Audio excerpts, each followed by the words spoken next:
Polling suggests Daniel Andrews is on track to win a third term as Victoria's Premier. The Coalition losing ground as the Parliament formally ends. Let's go to our Victorian political reporter, Simon Love. Simon, the numbers, we know there's plenty of people that are pretty traumatised by lockdowns, but it certainly isn't showing up in the Coalition's primary vote.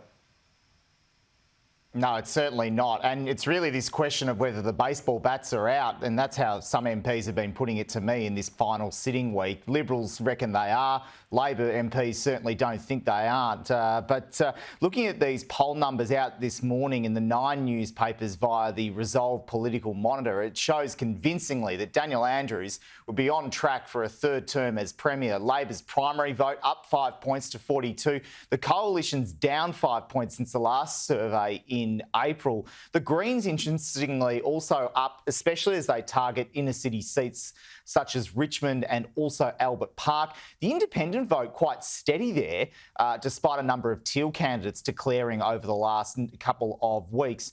Others are down as well. And when you look at some of the key issues at play in the Victorian election on November the 26th, healthcare is the major issue. 25% of voters saying that's the most important thing. Cost of living, though, even though it'll probably be addressed in the federal budget, that's still high on the list. So it'll be interesting to see what the federal budget's effect on the state campaign is. Environment and climate change following there. Integrity in politics, interestingly, not such a big issue according to this survey. Speaking to Liberal sources this morning, many are dismissing this Resolve monitor. They're saying that their own internal polling is showing a much tighter contest. And speaking around Parliament to a number of Labor MPs, they think that there could be a bit more of a tighter contest, particularly out in the outer southeast and metropolitan seats where there is a belief of still some lockdown anger.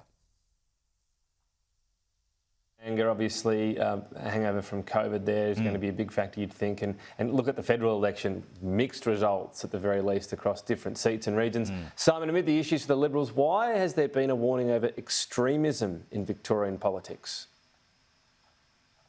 Well, this is an issue that's not really going away for the Liberal Party at all, given that there's been some bruising pre-selections. And amid the valedictory speeches that were given last night at Parliament, Catherine Burnett-Wake, who only has been in the Parliament a short amount of time, she gave a valedictory speech being quite critical of evangelical and also extremist members in the Liberal Party, particularly that she believes may have been responsible for her not gaining pre-selection for the next election. Let's have a listen to some of her valedictory speech in the Legislative Council last night. These cults try to splinter our society while ironically speaking of oneness and unity. Their extreme positions always serve a divide and conquer approach. Ordinary Victorians need to awaken to the threat from these groups. Some are involved in politics, building factions with detailed and effective plans to undermine and corrupt democracy in Victoria and Australia today. Infiltrate, impact, impel is their strategy.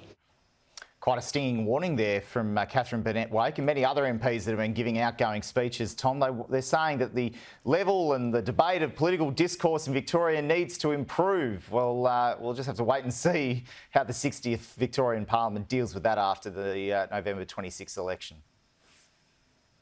Heard that one before, Simon. Thank you.